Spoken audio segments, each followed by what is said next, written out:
नमस्कार, फिर से आपका स्वागत है एक नए टॉपिक पर। आजकल आपको पता है सबसे आसान लोगों को लग रहा है झूठा केस करना और झूठा केस से बहुत लोग परेशान हैं। जैसा कि आपको किसी व्यक्ति से किसी भी प्रकार से द्वेष है या आपसे वो जल रहा है या उससे आपको आपसे कुछ लेना है, वो या आपका पर्सनैलिटी द्वेष है, तो वो सबसे पहले क्या करता है जाकर के झूठा केस कर देता है और आप परेशान हो गए। आप अपना पुनः पूरा एनर्जी लगा देते हैं उस पे कि कैसे भी हम केस को जीत जाएं, कैसे भी कुछ करके हमारे पक्ष में निर्णय आना चाहिए। और निर्णय कब आता है? 2 साल 4 साल बीतने के बाद से। उस समय क्या रहता है, बहुत कुछ खराब हो गया रहता है। एक तो आपका टाइम खत्म, दूसरा आपका पैसा बर्बाद। लेकिन क्या आपको पता है, मात्र एक एप्लीकेशन देकर के, एक छोटा सा प्रोसेस करके आप इन झूठे झंझट से, झूठे परेशानी से बच सकते हैं। आज का वीडियो उसी से संबंधित है, पूरा अंत तक देखिएगा। अच्छा लगे तो लाइक कीजिएगा, अपना कमेंट में सुझाव जरूर दीजिएगा, लोगों को शेयर कीजिएगा। दो परिस्थिति में आप पर केस होता है, एक गंभीर आरोप लगाकर जिसको कॉग्निजेबल ऑफेंस कहते हैं, और दूसरा होता है सिंपल मामले होते हैं जिसमें गंभीर आरोप नहीं होते, जैसे किसी को आप बोल दिए या थोड़ा सा झगड़ा हो गया, किसी बात को विवाद हो गया, तो उसमें फर्स्ट वाला जो होता है नॉन कॉग्निजेबल ऑफेंस, जिसमें 3 साल से कम की सजा प्रावधान होता है। उसमें क्या होता है, आपको पुलिस वाला क्या करेगा, उनके पास शिकायत गया है, जाकर के पुलिस स्टेशन में किसी ने शिकायत रिटर्न फॉर्म में लिखवाया है, तो क्या होगा, पुलिस स्टेशन से आपको कॉल आएगा कि सर आपके अगेंस्ट में किसी व्यक्ति ने शिकायत किया है, आपका क्या राय है, आप आकर के बताइए।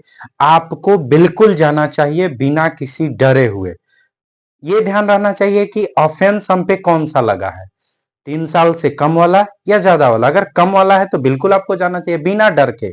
आप जाइए वहां पे, जाकर के पुलिस से डायरेक्ट बोलिए कि सर ये जो हम पे ऑफेंस लगाया जा रहा है, ये उनसे हमारा किसी प्रकार से विवाद है जिसके कारण ये वो हम पे ऑफेंस लगा रहे हैं और ये झूठा ऑफेंस है। क्योंकि वो जिस डेट का बता, जिस जगह का वो जिक्र कर रहे हैं, हम किसी दूसरे जगह पे थे, हम जिनके साथ थे उनको गवाही आपका दिलवा सकते हैं। हम जहां पे गए थे, अगर सीसीटीवी कैमरास का फुटेज हो तो वहां ला करके आपको दिखा सकते हैं।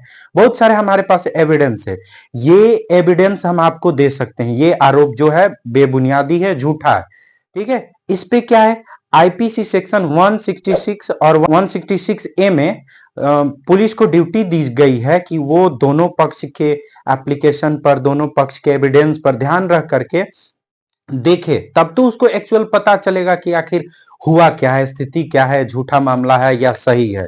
ये उनकी ड्यूटी दी गई है। दूसरा है सीआरपीसी सेक्शन 41 में हाईकोर्ट के द्वारा बताया गया है कि अगर जो आरोप लगा है 7 साल से कम का जिसमें प्रावधान हो, उसमें एक लीगल नोटिस दे करके अब जिस व्यक्ति पर ऑफेंस लगा है उनको आप कोर्ट में बुला करके डायरेक्ट कोर्ट में हाजिर कर सकते हैं बिना अरेस्ट का, ठीक है। ये परिस्थिति होती है। दूसरा परिस्थिति होता है कि कॉग्निजेबल ऑफेंस है जिसमें 7 साल से ज्यादा की सजा है, जैसे 302 हो गया, 354 हो गया, 354 हो गया। इस तरह का अगर मामला है, जैसे मर्डर का हो गया, सेक्सुअल हरेसमेंट का केस हो गया, इस तरह का अगर केस है, तो क्या होगा, जैसे ही केस फाइल मतलब एफआईआर हुआ, पुलिस दौड़ जाती है आपको अरेस्ट करने के लिए। तो आपके लिए एक सुझाव है कि आप सबसे पहले क्या करें, पुलिस के रीच से दूर रहे, अपने को बचाएं, पुलिस आपको अरेस्ट न कर पाए। इसके लिए सुझाव क्या है, आप घर पे नहीं रहें, आप अपना लोकेशन किसी को शेयर नहीं करें, आप जितना हो सके बच के रहें।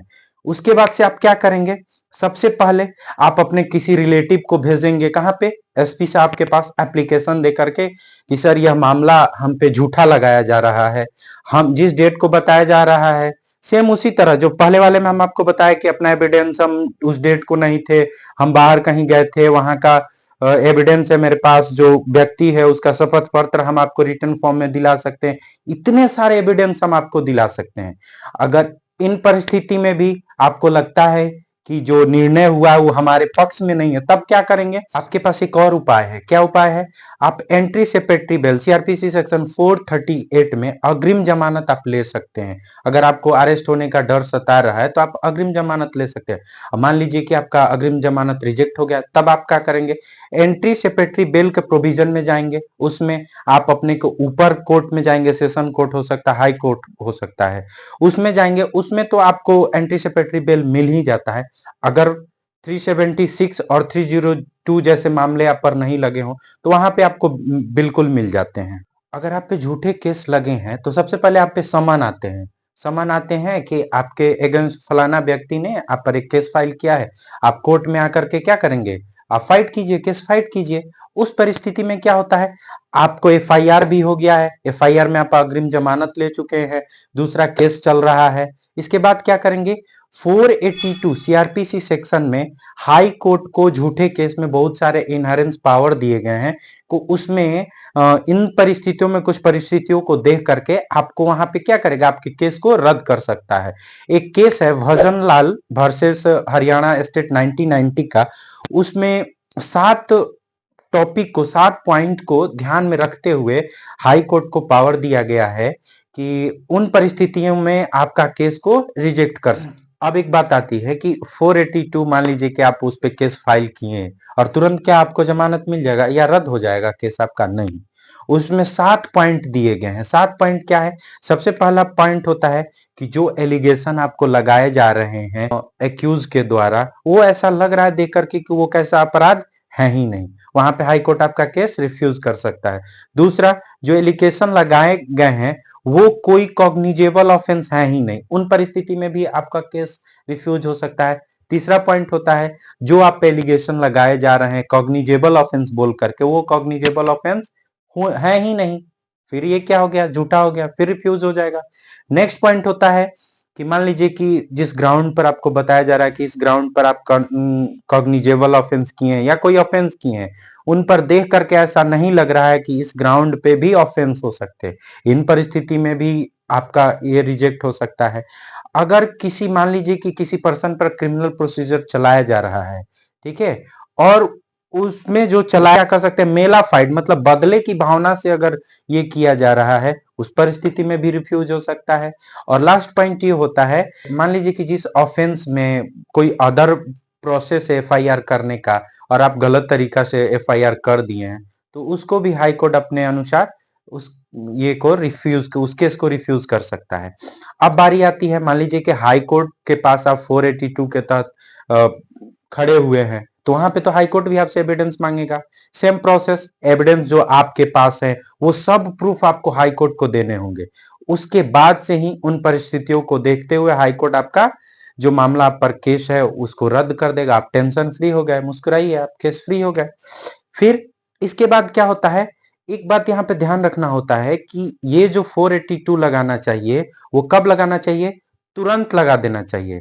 मान लीजिए कि आपका केस चार्जशीट दायर जब तक नहीं हुआ रहता है उससे पहले ही लगा देना चाहिए। मान लीजिए आपको नहीं पता है, तब आप क्या कीजिएगा, फिर एक और प्रोविजन है सीआरपीसी सेक्शन 227 के तहत आप डिस्चार्ज करा सकते हैं। अपने ऊपर जितने भी आरोप लगे हैं उसको आप डिस्चार्ज करा सकते हैं। अब मान लीजिए कि वो भी आपको नहीं पता है तो आप अपना एक्यूटल करा सकते हैं। एक्यूटल क्या होता है, सब लगभग सेम ही प्रोसेस होता है, माइनर उसमें चेंजेस होते हैं, इसको कभी और डिस्कस हम लोग कर लेंगे, ठीक है। तो इन सभी परिस्थितियों को देखते हुए आपके ऊपर जो केस लगा है उसको निरस्त किया जाएगा और आज से आप बरी हो गए। धन्यवाद वीडियो देखने के लिए। अगर आपको अच्छा लगा तो जरूर कमेंट में अपना सुझाव दीजिएगा, कैसा लगा वीडियो, लाइक कीजिएगा, सब्सक्राइब कीजिए, अपने अधिकार को जानने के लिए दूसरों तक भी शेयर कीजिएगा। जय हिंद, जय भारत। धन्यवाद।